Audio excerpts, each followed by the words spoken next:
Magandang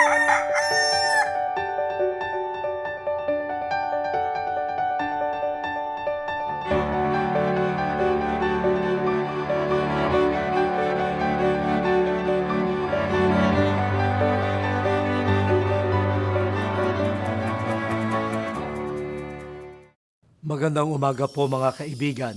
Ito po si Archbishop Chito Tagle ng Manila.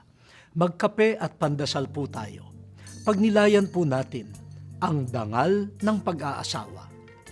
Kapag may mag-aasawa, malimit nating itanong, bakit siya ang pakakasalan mo? Napakahirap sagutin ang tanong na ito. Pero bakit nga ba?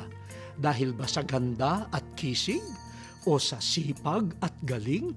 O baka naman sa pera at magharang kotse? O baka wala ka nang mapagpilian? Ano nga kaya? Para po sa mga Kristiyano, ang pag-aasawa ay isang sakramento.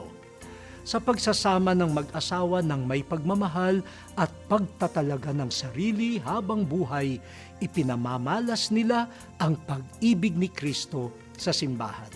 Nariyan ang dangal ng pag-aasawa. Ipinapakita nila sa mundo kung paano magmahal si Kristo. Ito po ay isang biyaya at isang responsibilidad na dapat harapin at gawin. Sana po, kapag tinanong ka, bakit mo pinakasalan ang asawa mo, maisagot mo ng taus-puso upang maipakita namin sa mundo ang pag-ibig ni Kristo. Kaya sabihin po natin, O Diyos, pagpalain mo ang mga mag-asawa upang mag-ibigan sila tulad ng pag-ibig ni Jesus. Amen.